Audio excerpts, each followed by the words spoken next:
Hey, Jovi here. Finally recording a video. I know it's been a while, but just been feeling pretty shitty lately.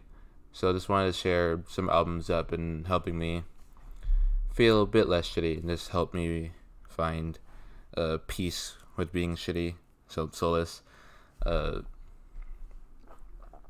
some of these albums you might know, some you might know, but I just want to talk about it and just want to give some thoughts and you know, there's albums that this music I like. Really, this whole channel is at this point.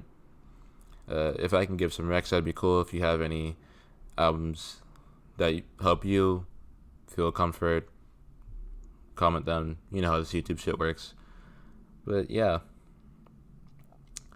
first album I want to get to is some rap songs by Earl Sweatshirt, favorite album of all time. Also, I want to get through these like kind of quickly because I have a pretty long list. But this album is very tired and muddy sounding. The production is just loop soul samples. Earl's voice is very monotonous and also like very like he's pretty much like at his wits end. He's very like he's basically at like rock bottom. The lyrics are very deep and compact. Like they seem pretty surface level or kind of like complete nonsense when you first look at them. But really looking into it, it shows that he's an amazing writer and is able to say so much and so little. The songs are very short too. I think the longest is like a bit over 2 minutes, and shortest are about a minute. And I want to say it's about 15 tracks going off top, but not exactly sure.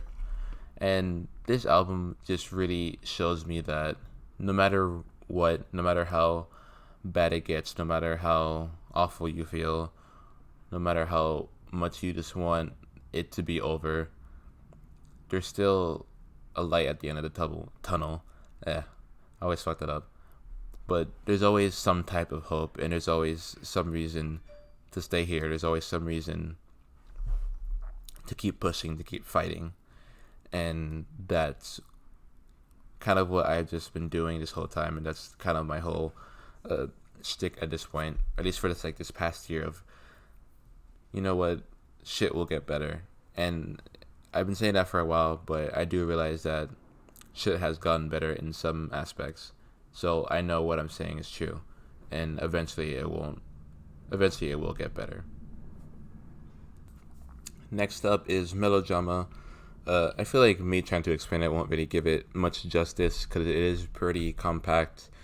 Uh, I guess it's a art synth pop album uh, about kind of just teenage years. I feel like it could be a good I guess comparison would be like Euphoria, very dramatic, having a lot to do with things you would deal with as a teenager: breakup, loneliness, depression, drug abuse, sex, all types of shit. Sometimes it can be a bit like kind of like the show. There's things that can just be a bit too much, and that probably wouldn't happen to most teenagers. But I feel like there's some sense of still a relatable factor to it, in the sense of like this might not exactly happen, but there's things that aren't as bad that has happened to me, and that's kind of what makes it so relatable. And Lord's voice is fucking amazing. It's so good at being able to show any emotions he's going through, and it's so powerful. I'm not very like I'm not the best at like trying to explain vocals because I know like certain uh, vocabulary for it, but I just think it's amazing. That's all I can really say. And then for the writing, again, like some rap songs, it's very dense. I wouldn't say it's as dense or as well written as some rap songs because there's still some things that are at face value, but doesn't inherently mean bad. Sometimes you can just say shit and like as is, and it's still very hard hitting, and it's just a really nice journey. Like I feel like I'm going through like some type of party, like going through like a whole like party of like uh maybe like I want to say like backwards in a sense of like first song is kind of like the after party, and you kind of it's like in your car or whatever, kind of just like really fucked up, and you're like, wow, that just happened. And at the end with Perfect Place, it's kind of like the height of the party of like, wow, this is fuck yeah, we're doing all this shit. But maybe that's just me, not in the sense of just like lyrically per se, but it's more of the vibe I get. And I don't know what else I can really say. It's just perfect pop album to me. It's probably like second best album of all time. Next up is Kids See Ghosts. I think we all know this album by now. It's by Kanye and Kid Cudi. Also, I'm filming this on Kid Cudi's birthday, so happy birthday to Kid Cudi. Love him. How can he not? Therapist to like millions of people, saved a lot of people's lives, including mine. So thankful for him. I wouldn't say this is like this, I haven't listened to this album as much and loved it as I kind of used to. Like I had a pretty big phase of it. I want to say earlier in the month, but it's still an amazing album. Very short, and is able to show, well, killing off these. I wouldn't say demons because they are ghosts, but I feel like they kind of reflect demons in a way. Like I want to say that the concept is, Kanye and Kid Cudi are the kids, and they see their ghosts, and their ghosts are past things that are still attacking them. Whether it be like the things Kanye's done in his past, like the Taylor incident, or like at the time the whole shit with Trump, and then with Cudi, just like his depression is always following him, his drug abuse in the past, etc. And it does. I want to say the first couple songs show like how they're just like trying to get over that, and then Reborn is that turning point, and the rest is just him realizing like, hey, we can do this, and that shit won't be this bad forever, and that like we can still be happy even though, because they're pretty fucking old. I'm only 17, but like I want to say Cudi's 40s, Kanye's 50s. I want to say that, if not, then Cudi 30s, like late 30s, early 40s, Kanye late 40s, early 50s. I'm not exactly sure, but like they still have a chance at life. They still have a chance to be happy, even after being this long, and maybe after the certain fuck ups they've done that could have ended them but didn't. And the fact that they're still there is great. So after that is Pink Moon by Nick Drake. This is kind of like I won't say like exactly like the folk some rap songs. There is some overlap in the sense of like instrumentation pretty basic, like with Pink Moon. It's really just him with a guitar or whatever melodic. I want to say guitar mostly. This him, a guitar, like a one melody, and his very soothing voice. And the writing, I would say, is probably better in some rap songs. I'm not exactly sure. I'm not the best at trying to compare that type of shit, but it's pretty obvious how symbolic a lot of the writing is, and how deep it goes. And there's even some songs like to this day that we're not exactly sure what he's trying to say. We can get a sense, but not exactly sure. And I feel like unlike some rap songs though, there isn't really much of like a light at the end of the tunnel. It's kind of just like, wow, fuck, I am depressed. And I feel like sometimes it's how you feel. And of course, Nick Drake, sadly, I wouldn't say, I mean, from what I've gathered, he didn't do it on purpose. Like, he accidentally overdosed, but like he was like not in a good mental state, so he kind of just like took some like depression pills to like try and make him feel better. And I think he might have taken a bit too much by accident without realizing, and that's what took him away. And really sucks because obviously he helped a lot of people, and was also very talented. but let's hope that we'll be able. Well, I hope that I won't be able to, or that I won't go out like him, you know. But of course, rest in peace, Nick Drake. It's nowhere near your birth or death day, but you've helped me a lot, and I'm very thankful for that. God, I'm tired. Next up is Ever Since by Blade, a cloud emo rap album by the very controversial Blade. People, again, love him or hate him. The production, oh my god. I would say easily the best part of this Drain Gang in general. White Armor, and I can't remember the other producer's name, and I'm really sorry. But I know it's mostly White Armor anyways, but the production is so fucking good at creating just a very thick, cloudy and depressing atmosphere. And I feel like Blade only adds to that. I feel like when I first listened to him, I feel like my biggest takeaway was the production's really good, but then Blade fucking sucks. But listening to him more and his voice growing on me more, it just amplifies the pain and the numbness he feels, and just how pessimistic he is about life and the things he's gone through. Like, it's pretty, again, I want to say melodramatic like earlier, but in a sense of just like this straight despair. Like, especially the song Risk Cry, like knowing, like assuming what that song is about. I don't really want to say it in case of triggering and shit like that, but like, just if what that song is about, if what I think that song is about is true, holy shit, and very relatable. And it's just one of those things where it's like you can just listen to while like lying down on bed, like staring at the ceiling, and just feeling like, fuck, man. I feel like that's the best way I can describe why I listen to that album.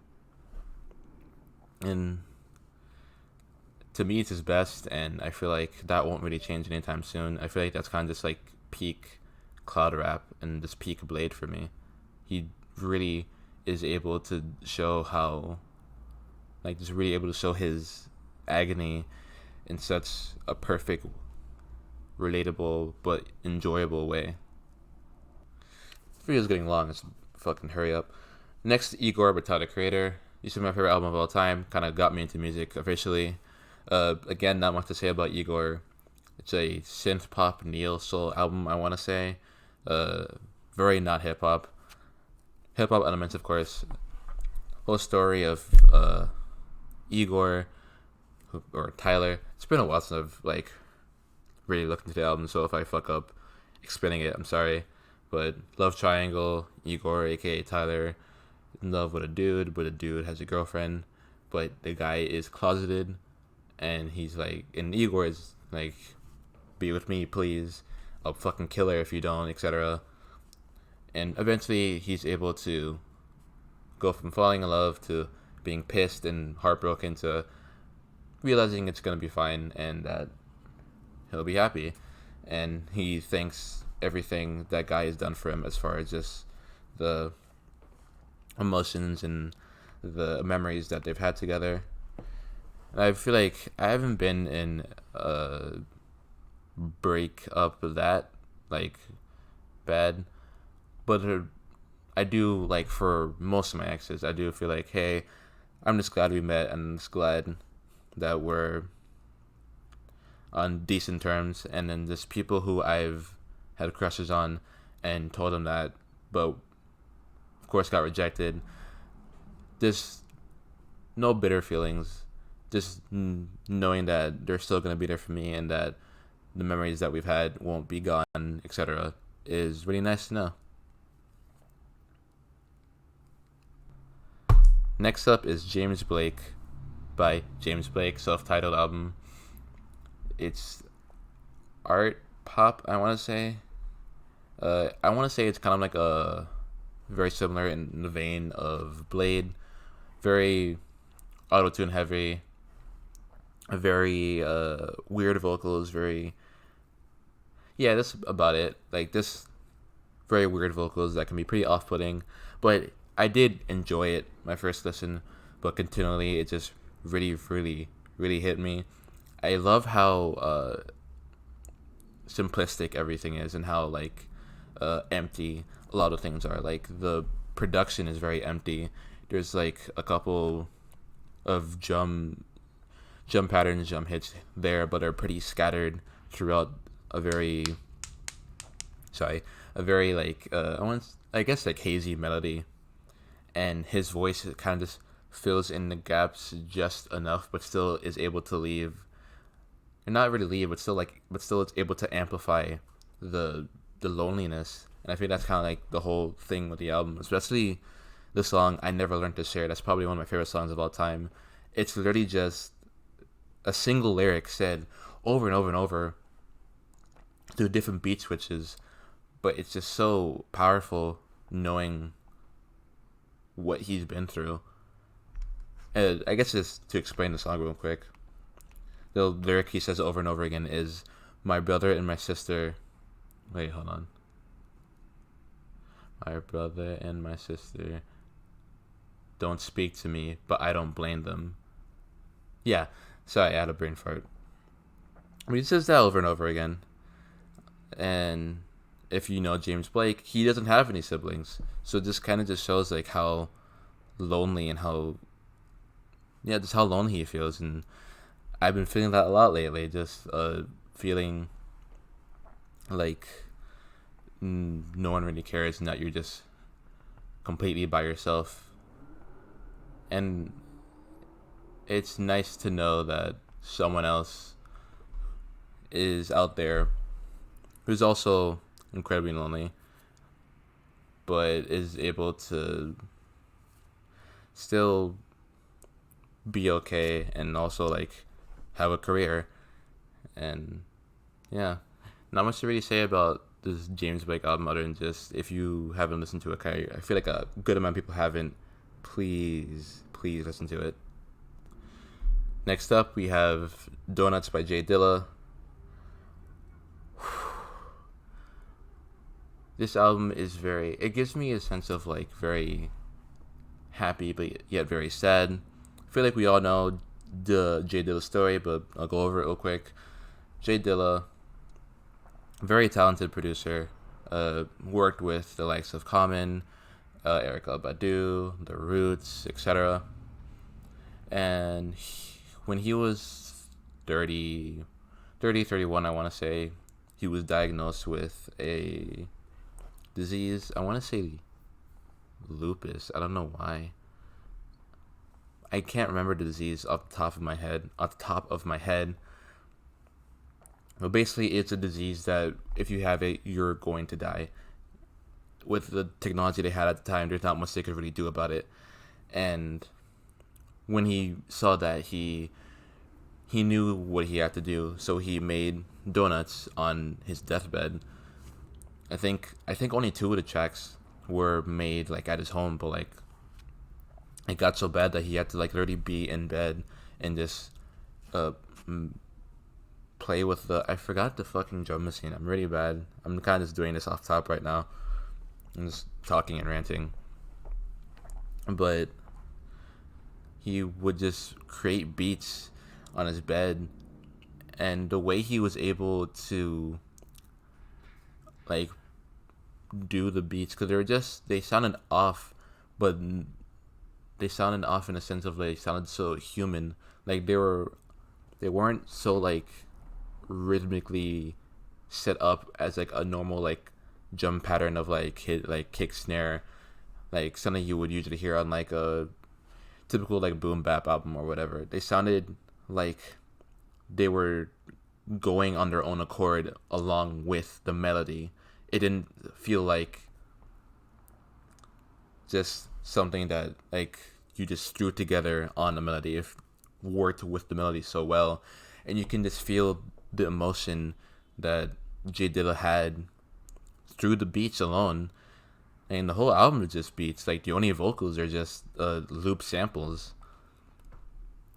And this used to be like my second favorite album of all time. Now it's like my fourth, which I mean, it's not a huge step down, but come on. Sorry, talking a lot. But it's just it just gives me such a sense of like hope and sadness. Hope in the sense that like Jay Dilla, even when he was literally dying, was able to just do what he loved and was able to have an amazing send off and just give uh, give back to the the genre and the culture he loved so much. But it's just sad because of just the story and just what he went through. And what I do feel the story does help amplify the album itself. Even when I first listened to the album, I didn't really know about the story. I just knew he passed away, but I didn't know about like the whole, like he did it on his deathbed. I just was like, oh, uh, he did this album he did this album before he died. That sucks. But I still just I felt it, and I just felt something amazing. It just kind of just like helps me realize that like no matter what, just do what you want, do what you love, do what makes you happy, do what yeah, just do what makes you happy, do what you love. It just that just like really resonates with me because I don't want to do something that won't make me feel happy, that won't make me feel uh like I want to do it. Like I feel there's no other reason to live, and that's kind of why he lived, just making beats and doing shit for hip hop. And I'm just repeating myself at this point, but it's just so amazing to me what he did with that album, just how amazing it is. It's easily one of the best albums of all time to me. Alright, 2 more to go. I was gonna do more, but this video is long as fuck. So, Circles, Mac Miller. Man, I didn't get into Mac's music until a good bit after he died. Of course, I knew of him, but when he passed away, I still wasn't like listening to as much music and being like really into the culture and just really into like finding out new albums as I am now. Like now, I try and listen to as much music as I can. So I just wasn't like that into Mac, and I still waited a bit until getting into his music. I didn't get into it until like a good bit last year. But even that, the first album I heard from him in full was Circles. And even listening to Circles, that shit, I fucking cried the first time I heard that shit, man. It's just, it's so sad seeing someone who really cared about his craft and just who seemed like such a nice and genuine and sweet person and is giving their all for the things and the people they love feel the way they do and feel like probably the worst person ever and feel like just a burden and a shitty person and was coping in some of the worst ways possible in the sense of drug abuse. I'm not blaming him for doing that. I don't want to make him sound like a bad person for doing drugs and for using that as a way to get out, because sometimes it happens. And I think it's a very perfect send off to his career. I do think he does R&B a bit better. I want to say this is like a neo soul album. I'm not exactly sure. With like blues influence, like blues rock. And I'm sorry I'm forgetting a lot of things. I'm really just doing this off top. But with the like executive producer, I forgot his name, but whoever worked on that, shout outs to you. But this is just such a powerful album. And the way it works in with swimming is also just pretty perfect too. Like, there's not much I can really say other than just like this album is the perfect send off, and I'm really sad that he couldn't see all the people who really love, care, and miss him, and it's been like what, almost 3 years now. It'll be 3 years soon, because he passed away not long after Swimming was released. But this album just it shows me that even the best people, even the best people and people who seem the most fine are going through shit, and it just makes me realize that it's good to check up on people, because you never know when they're gonna be gone. I'm trying not to cry. Never mind. Fuck. But yeah, and I'm just gonna talk about the last album right now. I'll have more, and I'll just probably like go over them, make a list format afterwards. But last album we have is Blonde, by Frank Ocean. An album that, fuck, what am I supposed to say about it? I want to say, I know people classify it as like an R&B album, but I definitely want to say it's more art pop than R&B. And I won't even say it's like typical R&B. It's like a neo soul.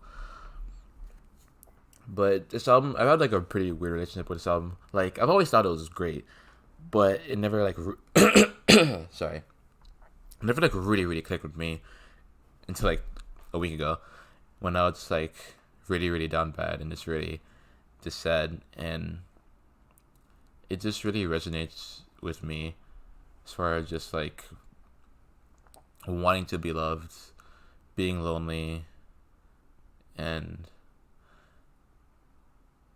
wanting that certain someone but you can't have them.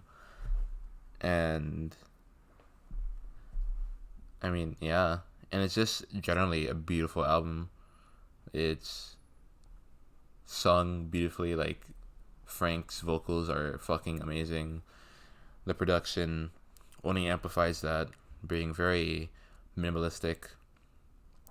The writing is like, again, amazing. Like, on par with, I've heard people say it's like on par with like Bob Dylan, in the sense of like how deep it really is when you actually look into it.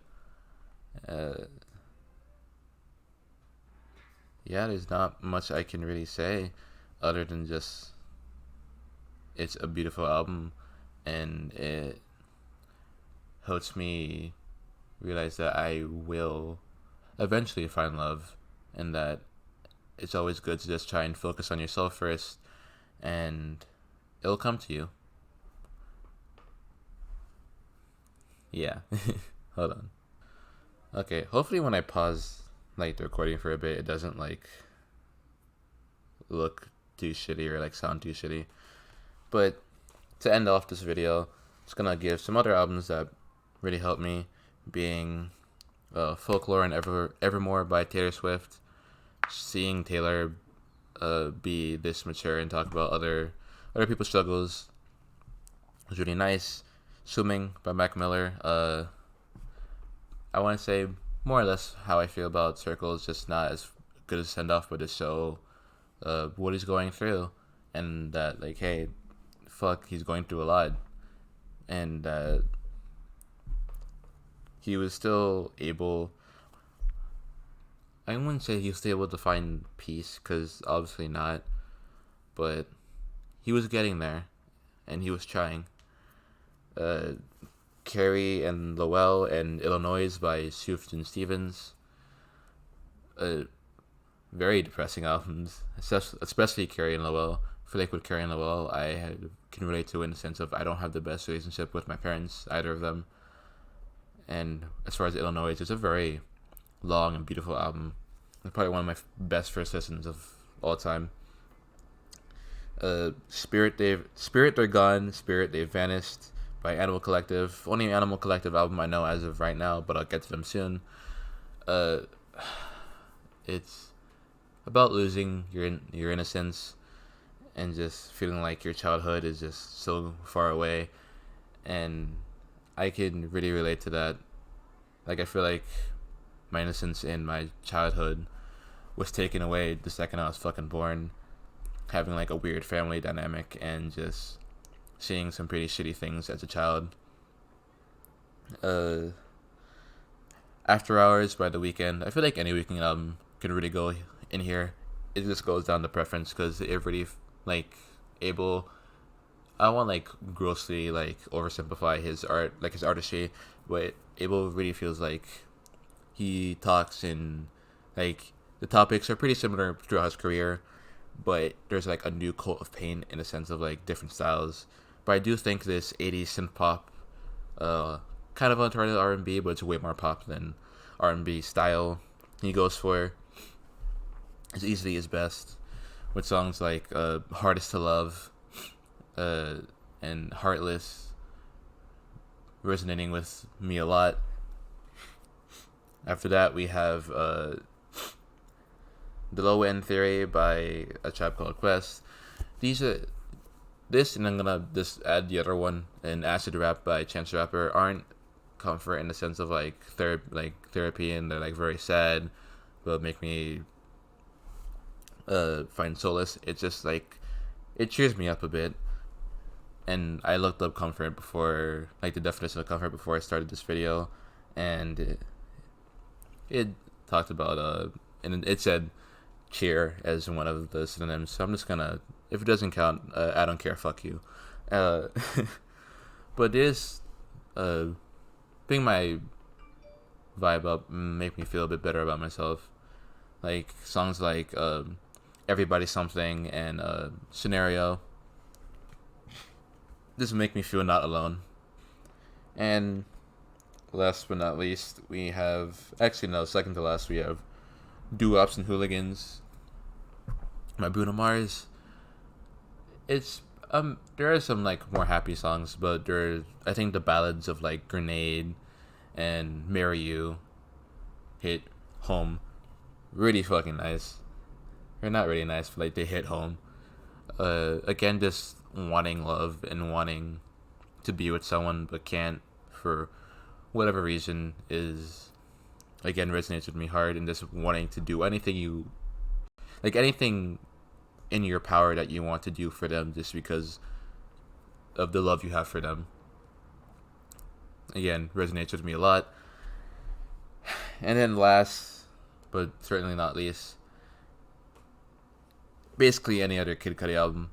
Like, again, his entire career has been talking about his depression, except for like I guess Man in the Moon 3, but he still talks about like getting past things. I want to say my favorite of his that's not Kid See Ghost, so I think it's the best of both Kanye and Cudi, is "Passion, Pain, and Demon Slain." I know it's a pretty hit or miss album for some people. I know it has a good amount of like filler in the sense of like a lot of songs are just repeated over, and like the topic is repeated over and over again, but it has such an amazing vibe to it and it just makes me feel good. And it's just like the whole love aspect again, really down bad, so just anything to help me with that is really nice. But yeah, hopefully this video is entertaining in the fucking slightest, in that I give you recommendations. Hopefully I explain myself decently well. I'm tired and hungry, and my throat kind of hurts because I don't talk much anymore. But yeah, just me talking. If you enjoyed this and you actually watched the whole thing, thank you. I love you.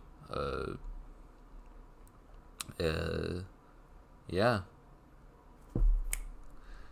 Subscribe and like the video, comment, all that YouTube bullshit. And have a good day. Stay safe. Drink water. Kind of just, I don't know why I'm talking more. This video is long enough, but yeah.